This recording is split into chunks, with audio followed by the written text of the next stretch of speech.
Welcome to Masokomo Word and Prayer Message Class. Mo kí yín káàbọ̀ sí kíláàsì ọ̀rọ̀ àti àdúrà Masokomo. Táàyè bá wà ṣe àmì kẹ́tẹ́kẹ́tẹ́ tó gbé Jésù Olúwa rù. Gbogbo ayé ló decorate yẹ yes or no. Capital yes ni Mark chapter 11. Gbogbo ẹni tó ráyè ṣàmì ní kíláàsì yìí, ayé máa ṣe ọlọ́ṣọ̀ọ́ rere lórúkọ Jésù. Àmín. Mò ń kà láti ní ìwé orin Dáfídì orí 122 ẹsẹ̀ ìkẹfà rẹ̀ Psalm 122 verse 6. Gbàdúrà fún àlàáfíà Jerusalem, àwọn tí ó fẹ́ ọ yóò sí rere, kábíyèsí Ọlọ́run. Ó jẹ́ àṣẹ Ọlọ́run fún èmi àti ẹ̀yin àti àwọn láti pray fún àlàáfíà, ìlọsíwájú, ìtẹ̀síwájú, ìgbésókè ìdí ńlá Jerusalem ti kálukú wa. Jerusalem tèmi ní Nàìjíríà, bólẹ̀ pé ọmọ ìpínlẹ̀ Èkìtì ní èmi. Ó wá sọ pé ẹnikẹ́ni tó bá dunú sí ìgbésẹ̀ yìí bí a ti ń pray fún Jerusalem tiwa, ó nírú àwọn èèyàn bẹ́ẹ̀ máa sí rere. Bí àwọn bá wá ṣe rere, mélòó àwọn tó fà yí lẹ̀ ẹ̀kọ́ lẹ̀ láti gbàdúrà fún Jerusalem wa, àwa náà máa ṣe rere nìyẹn. Yes, inú ẹsẹ̀ Bíbélì yìí ni he that sent me, Ọlọ́run Masokomo, ààrẹ abàṣẹ wá,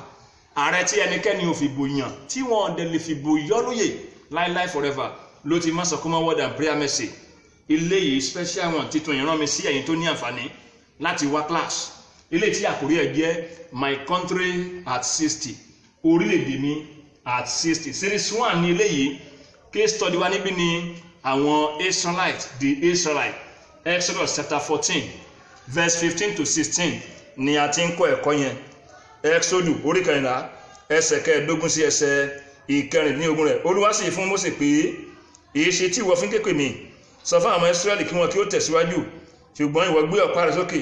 kí ìwọ kí ó sì nawọ́ rẹ̀ sí ojú òkun, kí ó sì yà méjì. Àwọn ọmọ Israẹli yóò sì láàrin òkun náà kọjá ní ìyàngbẹ ilẹ̀, kábíyèsí Ọlọ́run. Solution rèé, àwọn ọmọ Israẹli lẹ́yìn tí wọ́n gba òmìnira, tí wọ́n lè jáde kúrò ní Íjíbítì, bí Nàìjíríà ti ń celebrate 60 years of independence, kábíyèsí Ọlọ́run. Ọlọ́run bá Mósè sọ̀rọ̀ pé ẹgbẹ́ ìgbésẹ̀ tẹ̀síwájú, mo gbọ́ gbé yín ń tẹ nílò nìyẹn. Solution yẹn dé, wọ́n lè lọ. Yes, series 1 yìí, he that sent me, Ọlọ́run Masokomo ní kí n jíṣẹ́ àwọn nǹkan tí à ń láti mọ̀, torí pé àwọn orílẹ̀-èdè kan wà tẹ́ pé ọ̀rọ̀ wọn gan dáa, wọn dẹ̀ ní wọn àlùmọ́nì, wọn ní wọn àmúṣọrọ̀. Irú èyí tí Ọlọ́run ṣe fún Nàìjíríà, gbogbo ìgbà lórí afẹ́ rédíò ni máa ń bèrè pé orílẹ̀-èdè tó dáa jù ní àgbáńlá ayé Nàìjíríà yìí ni o, yes or no. Àwọn míì á dáhùn yes pẹ̀lú gbogbo ẹnu gbogbo ọkàn, àwọn míì á faith reluctant kan tó dáhùn pé yes o, àwọn míì dẹ̀ ráì no. Ọlọ́run bless orílẹ̀-èdè yìí gan pẹ̀lú ohun àmúṣọrọ̀ tó pọ̀ gan, àfi tàbátàrà ayé lọ́pọ̀. Àmọ́ ṣùgbọ́n bọ̀ṣá àwọn nations kan wà, wọn ò ní tí Ọlọ́run fún Nàìjíríà yìí, wọn ò ní dákan ẹ̀, wọ́n dẹ̀ ń prosper, wọ́n ń ṣeré.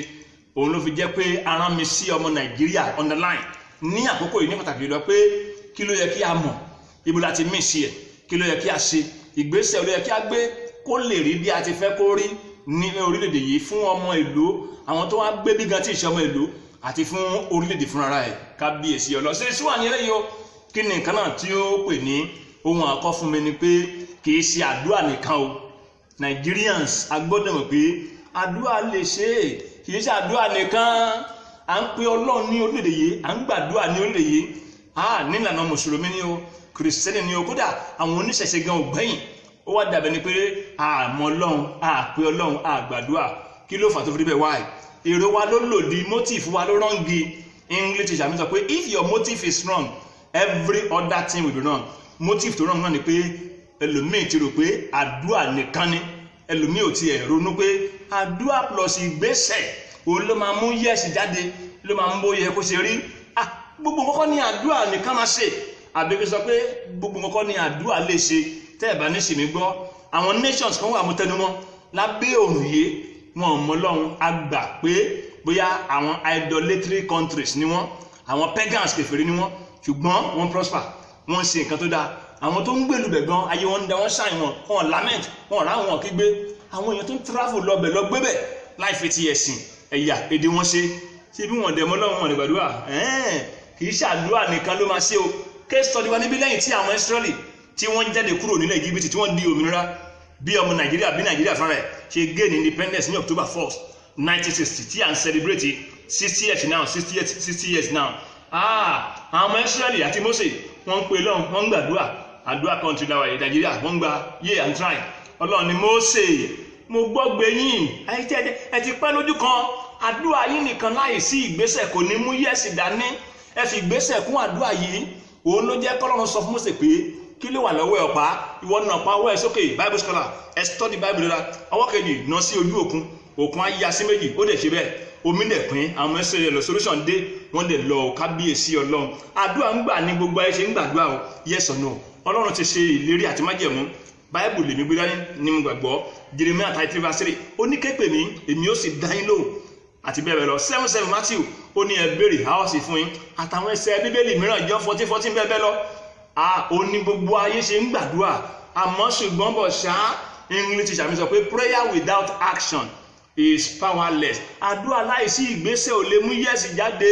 ohun tó bá yẹ kí o ṣe lórí ayé ẹ̀ báyìí ìwọ tó wà ní kíláàsì yìí bó ti mọ náà tó ń gbàdúrà yìí tó o bá ṣe àyè ìgbésẹ̀ tó yẹ kó o gbé tó gbé yẹn ayé ẹ̀ máa yọ o gbà mí gbọ́ má fi jẹun fi sí ọwọ́ àlàáfíà jẹ́ kó wà ní wàhálà àyà orílẹ̀-èdè náà tó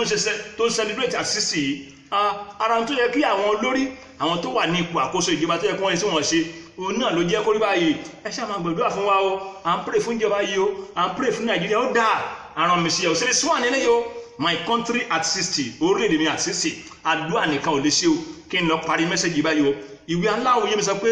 àti àárọ̀ nílẹ̀ tí ṣú o English teacher mi ń dá sí ó ní if you lose an hour in the morning you will spend the day looking for it ẹ̀yin náà wò tó máa ní ẹ pé bí tiri wá bí tiri nìyẹn o àdúrà nìkan àdúrà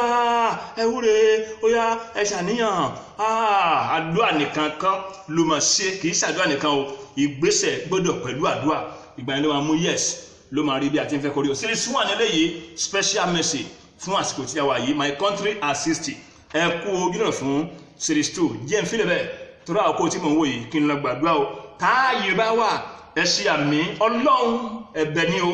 ohun tó yẹ kí Nàìjíríà ó ṣe tó yẹ kí ẹnì kọ̀ọ̀kan wá ṣe kó lè rí bí a ti ń fẹ́ kó rí ní orílẹ̀-èdè yìí àti fún ọmọ orílẹ̀-èdè yìí níbi tí a ti fi àdúrà dípò ìgbésẹ̀ tó mú kí àwọn nǹkan tí ò yẹ ó bọ́ kó sọnù wọn lọ́wọ́ he that sent me Ọlọ́run wa lọ́wọ́ ran Nàìjíríà lọ́wọ́ láti túnú lórúkọ Jésù finally ìgbésẹ̀ tó yẹ láti gbé kí ètò rẹ fún ayé wa orílẹ̀-èdè wa yìí kó lè rí bó ti yẹ kó rí kínú gbogbo ìlú olùgbé ọmọ bíbí ìlú kó lè dùn ká lè láyọ̀ ká sọ pé thank God àríbó orí bá ti fẹ́ kó rí o ìgbésẹ̀ wọn ni he that sent me Ọlọ́run máa sọ pé mọ́ fi rọ orílẹ̀-èdè lọ́rùn fi rọ ẹnìkan lọ́rùn Jésù Olúwa àmín bọ́lá máa bùkún fún yín pa mẹ́sẹ̀gì yìí ẹ jẹ́ bùkún fún ẹlòmíràn o ẹ fi ránṣẹ́ sí ẹlòmíràn má sọ pé mọ́ TV lórí YouTube mẹ́sẹ̀gì wa kún bẹ́ẹ̀ subscribe God bless you sir God bless you ma my country at 60 orílẹ̀-èdè mi at 60 BA Ọlọ́run tọ́lá ní orúkọ mi tí ayé mọ̀ sí má sọ pé mọ́ láti orí òkè má sọ pé mọ́ Ògìjó tàbí Christ Matthias Bible College and Seminary Ògìjó bákan náà ẹ̀rọ ìbánisọ̀rọ̀ mi ò jí padà 0805 605 5062 tàbí 0803 274 6913 Jésù Ọlọ́run má sọ pé mọ́ ààyè ló wà.